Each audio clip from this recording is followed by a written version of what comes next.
podcast. I am your host, Corey Barrier, and I am here with my man, Charlie. What's up, Charlie? I'm doing great, man. How are you doing? It's Monday in Los Angeles. I'm doing a cloud check. There's one way over there, so we're a one cloud day today in LA. That's how we're rocking. I love that, dude. So, Charlie, man, I'm super excited about this conversation, and the reason is because I get to ask you a bunch of questions that maybe I don't know, or maybe the audience doesn't know. And you're a Facebook expert, like you do the damn thing. So I'm super excited to hear. Um, First of all, dude, welcome to the show. Super excited about that. And if it's all right with you, let's just dive right in, dude. I'm totally fine with that, man. I'm ready. I got my swimming trunks on. Let's make it happen. All right. So, Charlie, let me just ask you the first question I have for how did you start into Facebook? Like, how did you just wake up one day and you're like, oh, there's a new platform out. I think I'm just going to master it, or how did that work? Yeah, no, I mean, so before I got into advertising, I was a touring musician and radio personality, and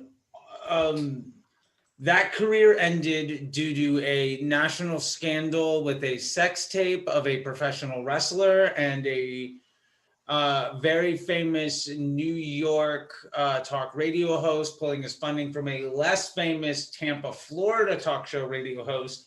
And as that lawsuit made its way through the courts, I also made my way 2,500 miles across the country and got a $10 an hour data entry job in Hollywood for an illegitimate social media company that then fired me 3 months later because their biggest account figured out what they were doing. I stole some work from them, started doing organic. My biggest client fired me because he put $100 into Facebook ads and did better than his 2K he was spending on with me with organic. And the next day I took basically his check to me, dropped it in on a credit card to Facebook, started promoting my band. And within about a year of that, I was managing a 7-figure daily ad spend at a very large international conglomerate ad agency because I'm a very good hire and nobody really checked my resume.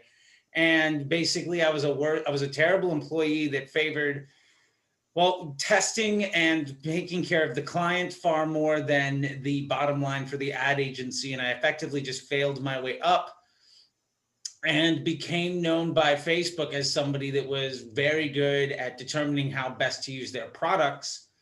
And over about a decade, I have done well into the 9 figures of revenue and business across 5 different continents. And I've brought to market the lead gen ad unit, defined the best practices for CBO, defined the best practice for how to do creative testing, was part of the development group for Power 5, server to server, that's now called Cappy. And I've spent a couple $1 million of Facebook's money to tell them how to use Facebook. And to be honest, I think the extraordinarily entrepreneurial spirit that it takes to maintain having food in your stomach as a touring punk rock musician ultimately led me to figuring out how to get money out of strangers on the internet. And I've turned those evil powers for good. And now I'm here. So, I mean, that is the very abridged, not even very interesting version of those stories. Good God. I mean, I can't even imagine the expanded version. So, but, so one of my questions is kind of tailored around one of the things that you said, and that's, I want to know, how do we know has the algorithm changed recently? And if it has, what would the audience like to know about that to better do their Facebook ads? Yeah, I mean, I think, so the big thing that has occurred is this piece called iOS 14, and that is the catalyst for what occurred. However, that's not the change. What occurred is the biggest structural change since the introduction of the conversion campaign.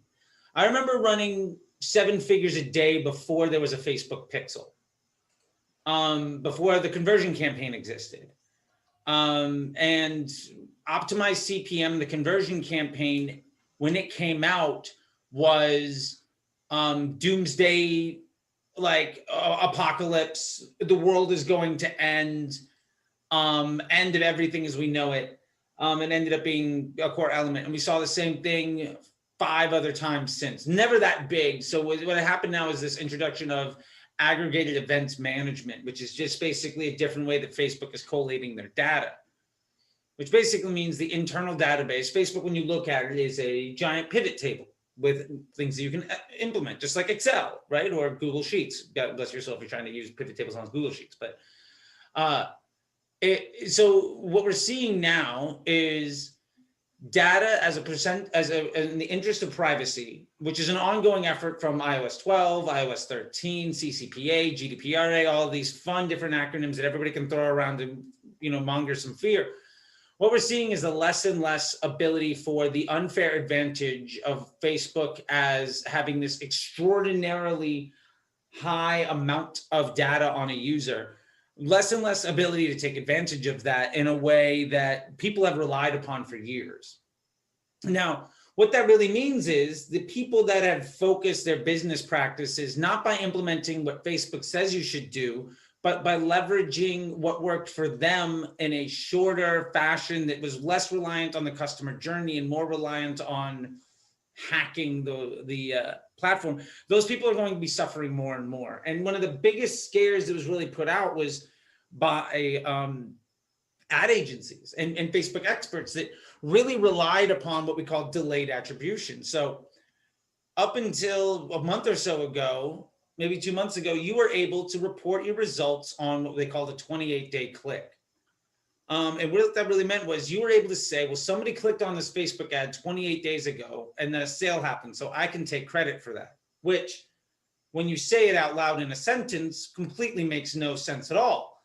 But a lot of ad agencies relied upon this to, 1, validate their worth, 2, take credit for as much work of other departments as possible, and 3, justify their business model, which is predicated on commission of ad spend. So when these folks had to no longer rely on what is effectively a lack of integrity in their data as a business model, they were very scared. And so they started talking about how are they going to address that. And that came across as, well, we're no longer going to be able to use data anymore. Facebook's completely unreliable. And what it really meant is the folks that have prioritized the customer journey and running a good business that know their data and are capable of implementing the scientific method are going to win. Basically, good business owners are going to win. Bad business owners are going to lose. Because Facebook was at a point where it was so smart that you could completely misuse the tool and still succeed. And the days of that are basically gone. It's like the gold rush of California is over, right? You can't just pick up a tent and a pickaxe and become a millionaire. That doesn't mean that gold as an industry is dead. It just means that you actually have to know what you're doing in order to be good at it. And where this has really been sold to people is basically saying, well, if you don't have a lot of money, you're screwed. And it's like, no, I know tons of my students that are spending $100 a day, $1,000 a day, $5,000 a day that are doing as good or better than brands that are spending $50,000 or $100,000 or more a day. It's because they've set up their ad account to take advantage of the way that Facebook functions instead of prioritizing being smart and putting in a lot of hard work. And the hard thing is, hey, look, I am all for somebody putting in a full day's work. I'm not saying that hard work is something that is bad. What I'm saying is that is not how you use a machine learning platform. Like if you have a factory and every machine in that factory does its job, it doesn't get any better because you put in more work at hitting the button at the beginning of the factory, right? I don't care how hard you try to smash that button. I don't care how many hours you put into hitting that button or to trying to micromanage every little step of the way. It's going to do its job. And you can either get in the way of that and try to say, well, look, the machine's doing all of this stuff, but it's because I'm implementing everything all over the place to validate your own existence. Or you can lean into letting it do its job for you. And instead you can focus on things that actually matter, like caring about your customer, landing page conversion, customer service, your email campaigns, your every other platform you're working on, lowering your COGS, getting better shipping deals with UPS, like a million different things that actually move the needle for your business, because Facebook ultimately should be something that's easy. And it is. I think it became more and more complicated because people created more and more problems because they were reliant on this data shift. And they were reliant on all this data, so they implemented strategies that worked for other platforms, and that created more and more problems. And so ultimately what it means is if you have a Rube Goldberg device, 30 steps to flip a pancake, and it no longer works, the solution isn't to make a 40-step problem, is a 40-step solution. That's how most people worked. However, that is fundamentally impairing people's long-term success. And this has been known for years. Most ad agencies that are spending $1 million a month or more, folks that have direct Facebook reps, not salespeople, but high-end SMB team or higher reps, have been taught this work since 2017, 2018, since there was a period of time where the Facebook platform was shown in chronological order. When that switched, Facebook became an optimized CPM platform. People basically ignored what that meant, and they continued to try to use what worked on Google and in demand and inventory-based platforms. And what that really means is Google's primary focus is to use a whole bunch of data and give the money, show the impression, whoever's willing to pay most for the click to get you off of Google as fast as possible.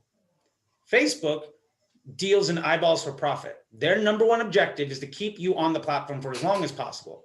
So knowing that those platforms fundamentally function in completely different ways, have completely different business models, and built for completely different experiences, plus Google doesn't control your experience across multiple devices and multiple platforms. Facebook does. Facebook, Instagram, the audience network piece, plus they own half of the internet as it is, like access to it, like the servers along with Amazon, like they control all of that. So they can control your experience. So implementing something that works on banner ads where retargeting is what you had to do, or in Google where heavy segmentation works because you weren't able to create a customer journey or intent, applying those practices into Facebook had more and more diminishing returns. And this element of iOS 14 and really the implementation of an aggregated events manager meant that the folks that relied on doing that, misusing the tool to create more work, are seeing their returns get hit even harder and harder. And the folks that are really hurt by that are honestly the clients, the folks that have been lied to for years, that are paying people that are basically solving problems by overhiring underqualified people that they poorly train and overworking them to solve the problem. Those people are what suffer the most. So at the end of the day, what has happened is Facebook is collating their data in slightly different ways than they did before. And it meant that you're going to get less ability to micro segment everything. So the things that you shouldn't do are getting harder and harder. The things that you should do are becoming more and more effective. So, but the bottom line of all of it is, if you've been adopting what you've been told to do for years, this is a wonderful move forward because it's actually going to improve your ability to mitigate against the rising cost of the platform, because every year it gets more expensive. If you fight against that, you're screwed. Yeah. All right. So let me ask you this. All right. You mentioned Instagram and Facebook. Obviously, we all know they're owned by the same people. So which one would you say is more effective as far as putting ads on, running an ad campaign on? I would challenge the premise of the question. Okay. Auto placement, auto bid, or I guess lowest cost bidding. Don't address whether it's on Facebook or Instagram because you don't care. Right. My point is, it doesn't matter where that impression goes. What you do see is people say, well, Instagram is far more efficient. I'm just going to shut off Facebook. And then they raise their spend, and then performance gets worse and worse and worse. The reason Instagram works for you is because that's where somebody made the final click. That was the last thing that got somebody over the finish line. And it's like, I don't know if you've ever been to the East Coast of the United States, but there's this place called Pedro's south of the border. Now, if you've ever gone up and down I-95, you know there's a million billboards, right? And they're like, hey, kids, keep yelling, all that stuff. Now, the idea that Instagram is where you should be spending your money says that it is the salesperson inside of the store at Pedro's south of the border that should get credit for the sale, not the 100 billboards that you saw since Pennsylvania, right? Or since like South, like Florida. Like, so the idea is let the platform touch people and however it needs to be done, because Facebook's already doing retargeting for you. Facebook is already finding individuals, however it's most effective to get their attention, to get them to do the thing. Just because you have some salesperson that pushes it across the finish line, like that person at the car dealership that sells you on the last thing of like, well, here's the protection plan, and that guy jacks it up 3K. That guy isn't responsible for millions of dollars of revenue. He's just the guy that tweaks that extra 3K on because he's made it that far up in the business that he doesn't have to do anything else. So Instagram is the thing that pushes you across the finish line, but if you don't have people prep for it, you're going to get worse and worse results. So I challenge the premise of the question by basically saying, let Facebook show your content wherever that content is going to do the best job. And your number one objective is to get better and better at getting actions to occur by people that see your content. Make your content better for the platform, increase your estimated action rate, and your bid will go down. So anything you do that makes it harder for Facebook to show the right ad to the right person is a liability to your success. So that's limiting to Facebook or Instagram, using interest groups, or relying on heavily complex funnels with retargeting audiences and everything. All these things that work on other platforms are liabilities to success in an optimized CPM environment. Damn, great answer, dude. So, all right. So my next question is, what? So if I'm a small business, I don't have any money because I just started, right? 2020 hit, wiped everything out, and now I've decided I am going to start a lawn service. But I just bought all my lawnmowers, and I don't have any. I've got very little capital to spend. How much money, as a young business that's practically broke, how does that person, how much money do they drop into Facebook ads to make a difference? I would, honestly, like, I think it depends on whether Facebook ads are the right solution for you. And what I mean by that is you have to prove the efficacy of any marketing effort. And while I happen to be a Facebook guy, I've also managed, $1 million businesses, 10 million, 50 million, $100 million businesses across multiple channels, right? Like, I mean, sometimes SEO is their only channel and I have to be measuring their onboarding experience and everything else. My point is, Facebook is the right tool to amplify things that you do well. Facebook should not be the tool that is what you live and die by. If your business is going to live and die by your ability to make Facebook work for you, then you don't have a business that should be using Facebook. And that doesn't mean you have a bad business. 100%. Like, you can be running the best business in the world and not be on Facebook ads at all. I know a guy right now that does $800,000, $900,000 profit a month, no Facebook ads. $50 million brand. He's killing it. He's not on Facebook because it's the wrong fit for him. And that's totally okay. And I'm like director of conversion and revenue for him. So like I have sort of an idea for his back end. The point of it is, like, for that individual, Facebook might be a great way of letting the people around you know you exist. And especially for small businesses in local areas, like maybe what you end up doing is like a reach campaign where you're just optimizing manual bid on a CPM and you're throwing up as many ads as you can and just turning off the ones that cost more money to reach people. Because really at that point, the business objective of Facebook is not to make you money. The business objective of Facebook is to be top of mind when somebody wants that solution. So when somebody starts talking about something, when they start Googling things, when they start chatting about stuff or checking out websites, because Facebook is tracking billions of users on millions of websites around the world in 24 hours and basically updating that data in real time. When somebody shows that interest in their behavior and their actions on any device where Facebook is logged in, so their phone, their laptops, their iPads, whatever, then you show up because Facebook has determined, well, you're talking about this thing. This person would probably like to see this content in their feed. We can use your content to keep this person on the platform and we can pay you for that, or we can have you pay us for that. And that's their entire business model. So in that way, I would say your best effort there is to find whatever the most cost-efficient way is to be reaching as many people as you can in a way that your business can afford, because it's an investment in the incrementality of your growth. If you're not looking at it that way, print flyers, like do other work, because all of that is effective, but Facebook's probably not going to be the thing that gets it done for you. And it kind of goes back to the first part of this, right? The people that they didn't take people on a journey. They weren't customer slash client focused. And now that the things have shifted a little bit, and that maybe the folks that I think that you're really referring to are people that did depend on Facebook, like you said, to run their business. Yeah. Yeah. And I think that, the sad part is there are people that got by without, people were able to run a business without having very good business fundamentals because of the opportunity. And Facebook allowed a lot of money to be made for a lot of people that otherwise would not have been able to do it, which is fantastic. The problem is that as the growth of inventory diminishes, and as the volume of spend, like I remember I did an effort for 1-800-Flowers. I was on this show for AMC called The Pitch. It used to air after Mad Men. It was like a reality TV show, right?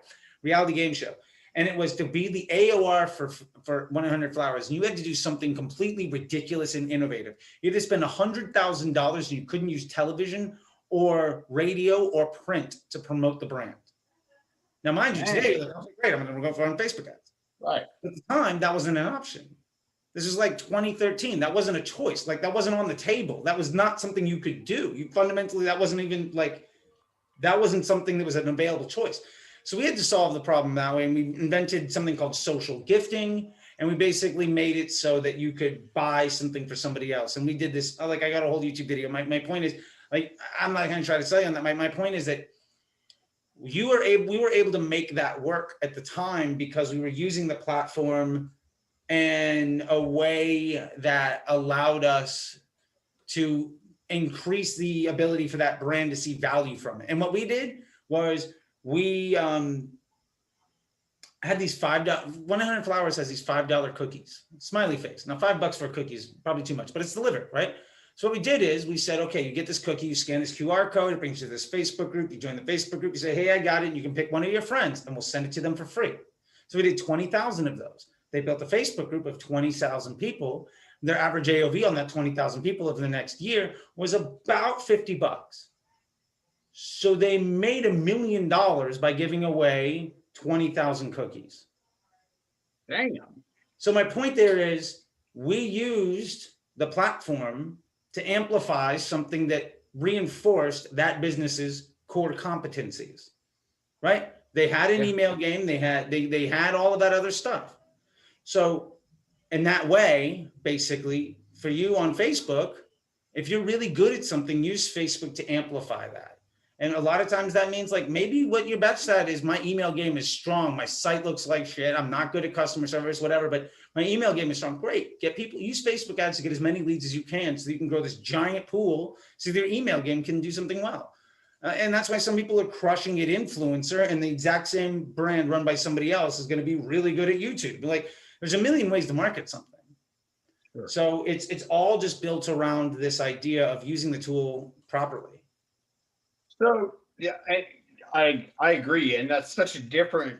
I think that's, well, first of all, I don't know that I didn't know all of that.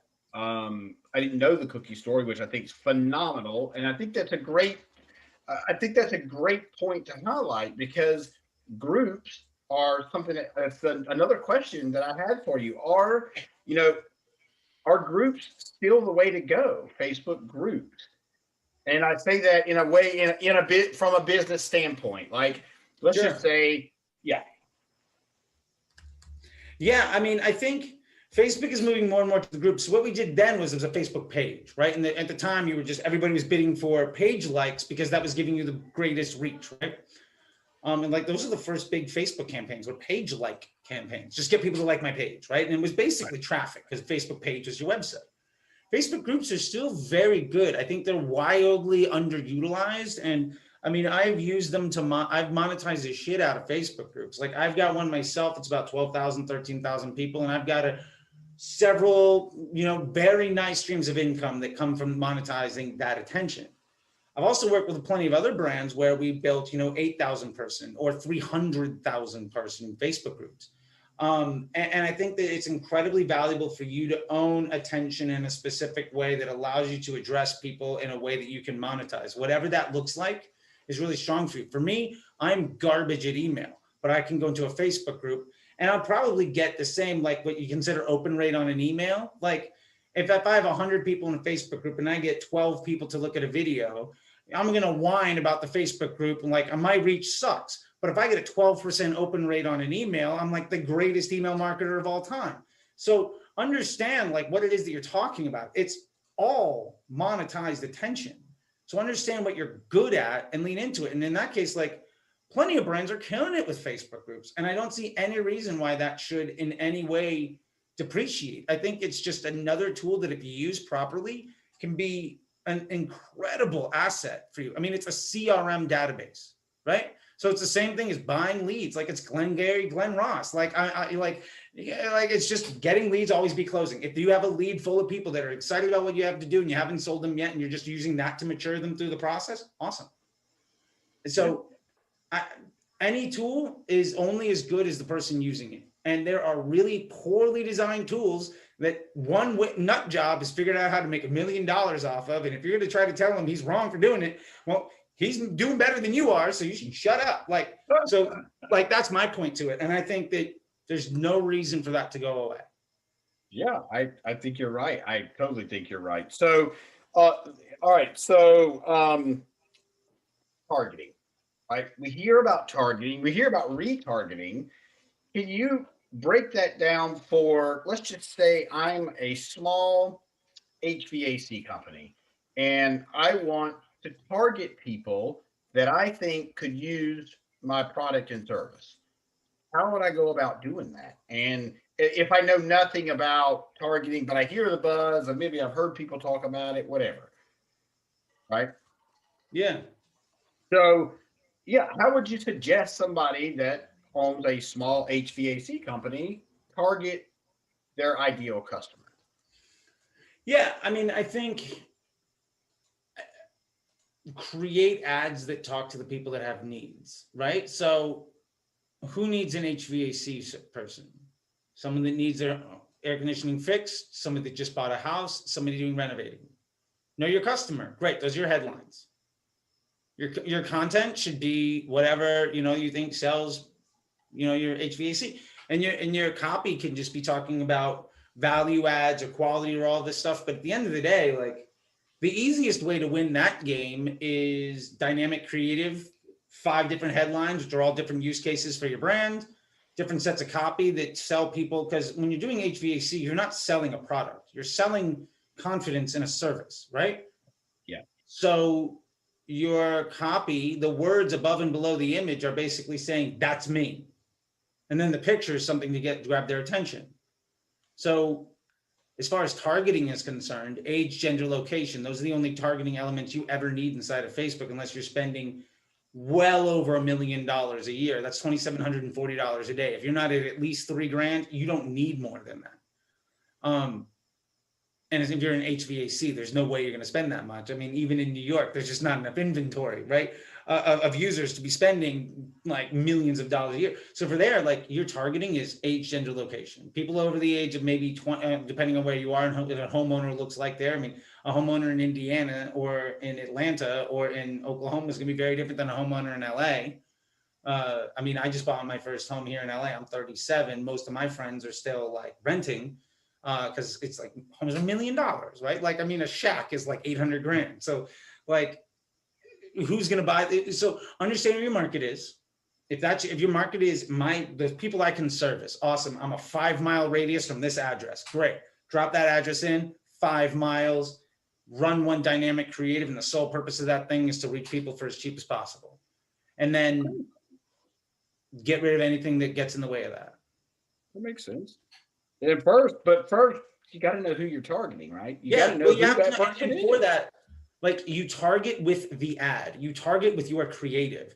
A targeting audience is an obsolete concept in an optimized CPM environment. And what I mean by that is every ad creates a lookalike audience. So every ad is its own web page. That web page is measured with click-through rate and bounce rate, and just like anything else. Facebook looks at that to say, what is going to keep somebody on the platform and what is the liability to our ultimate business model of eyeballs for profit? If you're a liability to their business model, they're going to make you pay more. If you are an asset to the business model, you get premium pricing, but you get discounted rates. So what you want to do more than anything, because they're making those lookalike audiences, think of it as every version of an ad is a giant circle. Well, inside of your entire audience, let's say that's a big box. Facebook is going to try to target all of those circles because those are the highest quality individuals, and every ad may overlap, they might not. Now, if you put in a targeting audience, like say homeowners or something like that, that big, huge box of everybody is now just this little window that Facebook can determine may or may not be good for you. And then your ads are only going to be shown where the lookalike audience that your ads create overlap with that other targeting audience. So now you're only hitting the Venn diagram of like your targeting audience and where that ad works. And so you can train the platform to be good at that, but understand you are fundamentally making the work harder, less stable, and less efficient, and ultimately limiting your ability to be as profitable as possible because you are leveraging hard work and keeping Facebook dumb as a business objective. And honestly, like, I think that you should empower your employees to be as strong as possible. Surround yourself with alphas. Don't act out of insecurity, and you're going to be much better off. So that's kind of where I come from on that. Yeah, that makes complete sense. All right, so or organic traffic, right? So can you speak about, is organic traffic still relevant right now? Sure. Yeah, I think so. Like, I think organic traffic or organic attention is phenomenal. Like, you can, depending on the level of your business, like I know plenty of people in like the coaching space that are using organic. They're using Instagram Reels to reach 1,000 people, 5,000 people a day, and they're making five-figure months. $10,000 months, $50,000 months, and they're not running any paid media because they don't have to. Because Facebook's number one objective is to show people content it thinks they're going to enjoy. Your number one lever of success is not money, it's understanding your customer and making content for them.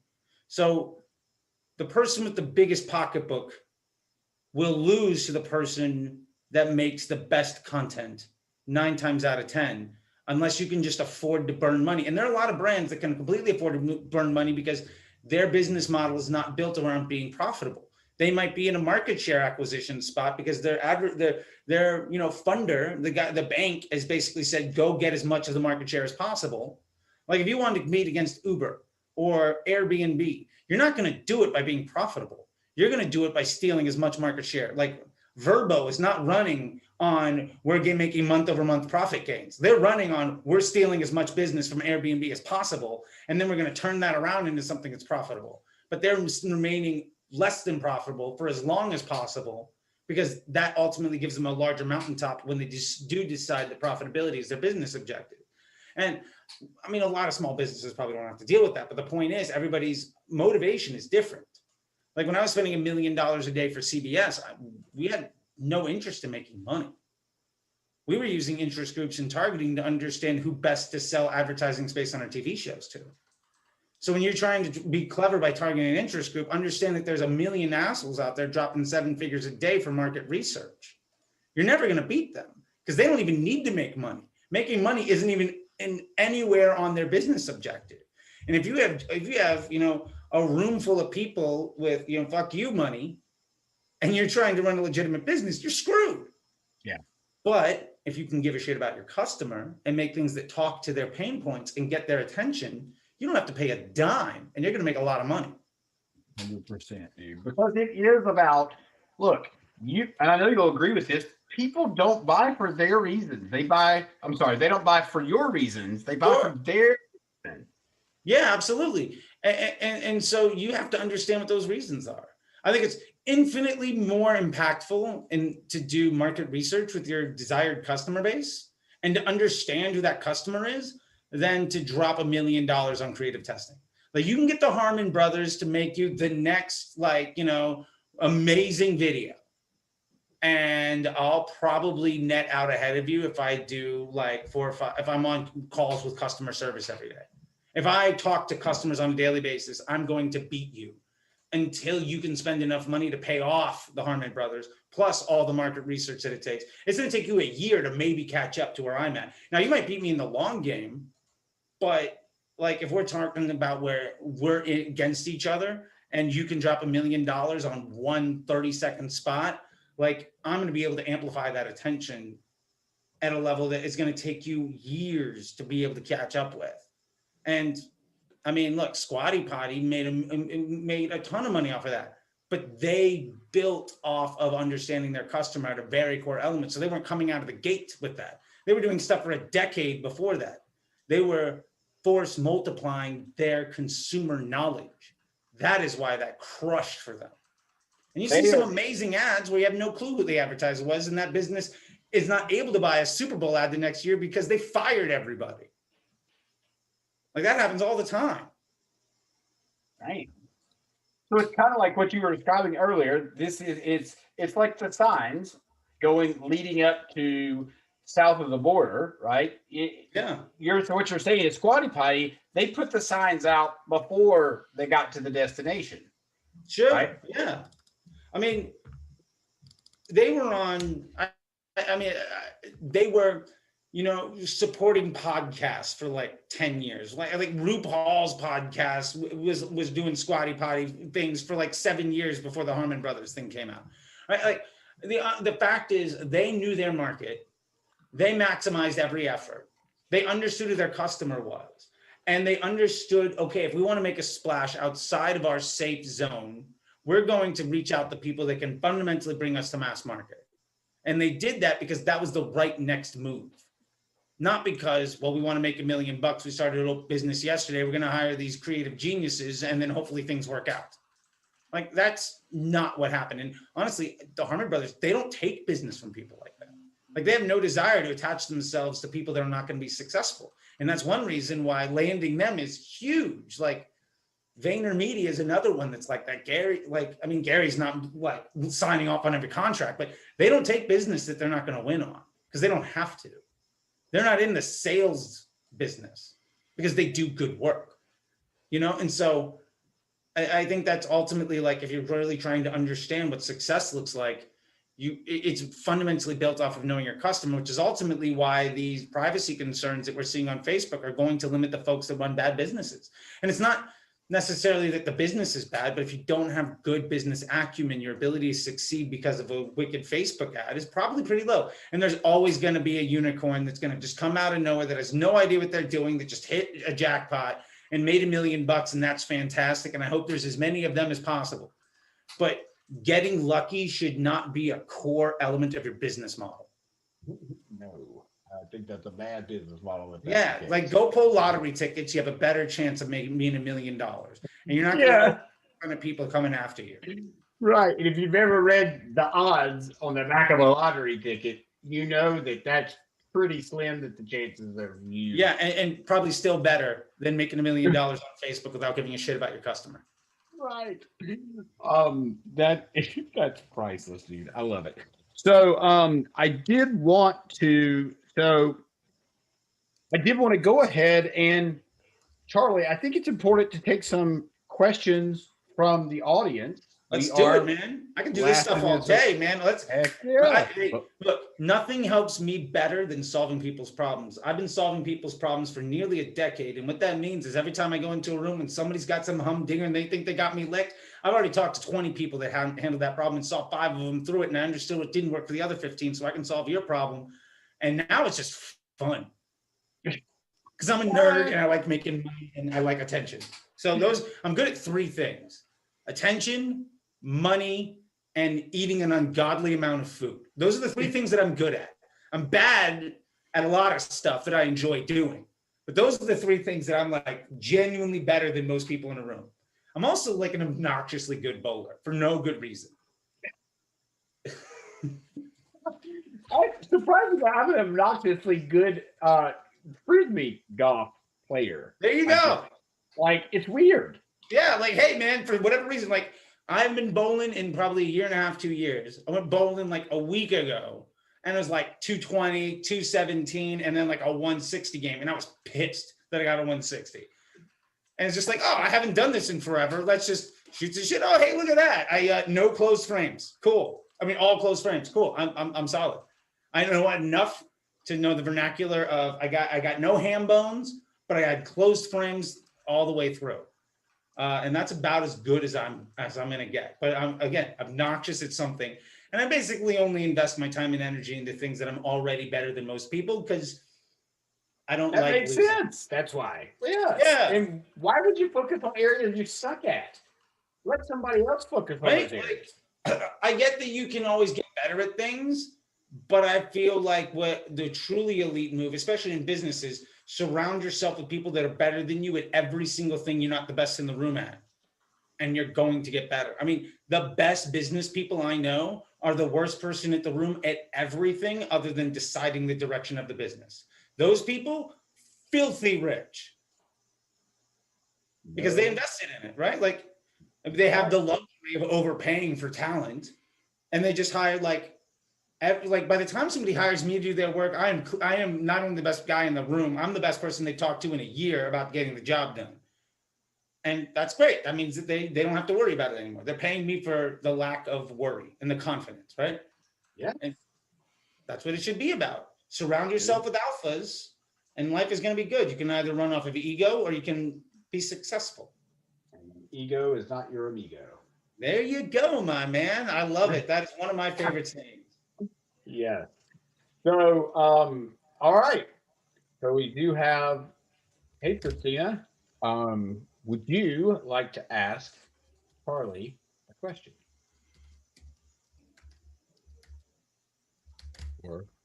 Or not? Christina, yeah, there you are.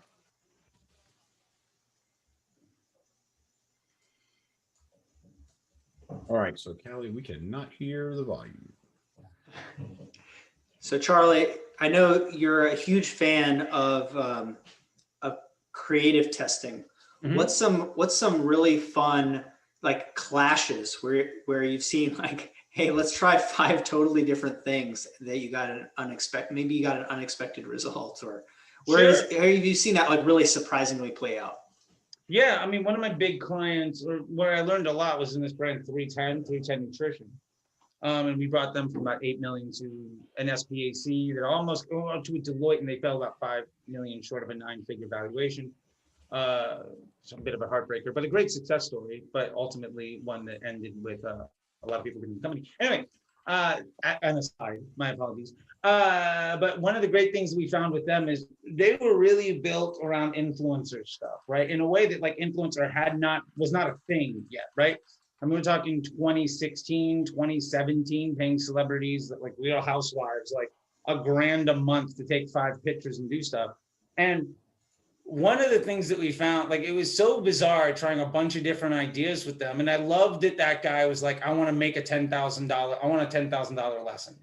And he was completely fine blowing money to learn things. And it was great. And one of the things that we found there that was completely obnoxious, that totally worked, and I've been using it a lot since, and became actually one of my core strategies, was retargeting with upsells. So like, you don't want the full price product. You don't want the discounted product. Okay, how about 4? And people were like, okay, I'll take that. And what I realized was it's the classic infomercial thing. Like, okay, the Ginsu knife. That's cool. You want the knife? Yes or no? Hey, that's cool. Maybe I'll spend $30 on that. But wait. You don't want the $30 thing? Fine. I'm going to throw in 2 of them plus some blocks, the little thing that cuts the fish. You're going to get like a knife in it. You're going to get another thing. And then it comes up in a nice wrapper. And then, by the way, we'll give you twice that for 3 easy payments of $29.95. And now I was on the fence of maybe considering paying you $40 for one. But now that you made it really easy for me to drop $150, I can't pick up the phone fast enough. And stumbling my way into doing that on Facebook ads has been a core element of how I've driven AOV and customer journey. Because what I realized is that a lot of times the product is wrong in the fit because somebody else is willing to give the person something they want because they're already sold on the concept. Very few people are innovative in the actual product that they're bringing to market. Most people are selling a version of something that somebody's already sold themselves on. For instance, Like if somebody's selling wallpaper, you can sell a sample and you can run your whole business saying, well, people that buy samples are really they tend to buy more things. Great. So you can sell a bunch of samples for $5 a piece and hopefully you make some money. Or you can sell somebody enough to fill out their whole house and just be like, hey, do you want to buy this? One of them is a $1,000 product. One of them is a $5 product. You know how hard it is to scale a business on a $5 AOV where like 1 out of 100 people buy things? And if you just start trying to focus on really bad customers that are all $5 people that can't ever buy that 1,000, you might get another 500 customers and 4 more people that are likely to buy. Like that's not a scalable business model. So like offering people higher priced things increases your conversion rate because people are disqualifying themselves early enough that customer journey is far more profitable. And that was so groundbreaking to me when I thought the solution is, well, just discount the product. Discounting the product brought you lower quality customers that were less likely to pay you more money, that had lower LTV over time, lower brand awareness, and ultimately was a losing game because Jeff Bezos already won that fight. Wow. Dang. Wow. I want to switch it over to Clubhouse and we're going to take some audience questions. All right, let's do it. Yeah, so I'm going to go ahead and Charlie, if you could let everybody know where they can find you, because this concludes this part of the podcast and we are going to move it over to CH. So could you let everybody know where they can find you? Yeah, absolutely. So you can find me, facebookdisruptor.com is my site. From there, you can find my YouTube page, my Twitter, my Instagram, my Facebook groups, all of which are at CT The Disruptor. Also me on Clubhouse. The YouTube is The Facebook Disruptor. By the way, Facebook Disruptor is not a name I gave myself. They have an internal group called the Disruptor Group. It's the top 100 advertisers on the platform. I got in there because I've been defining best practices and spending a ton of Facebook's money to teach them how to use their product so that they can teach other people how to make money with it. That's the internal name for the group. And a lot of those people are students of mine. I just didn't realize when I joined Twitter that like nobody's talking about it and everybody that's an expert has no clue that this thing actually exists. So I just ended up taking that as a brand accidentally. So you can find me everywhere, The Facebook Disruptor. And and from there you can find information. You can see organic stuff. You can pay for ebooks. I got courses. I got an MBA training program where I'm basically over like a 9-week period going to be able to train folks to use Facebook in a way where instead of solving the problem by undertraining people that you overwork and poorly pay, you could get rid of like 3 or 4 of them and have one person do a job that keeps that client. So you don't need the sales team to work nearly as hard because the relationships you do have are actually profitable after 3 months, 6 months, 9 months. And really training people how to understand that so they can stop taking advantage of by people that honestly don't know what the hell they're doing. So any level of that stuff from Patreon, where you just get ebooks and things, all the way up to courses, Slack group, and full-on training.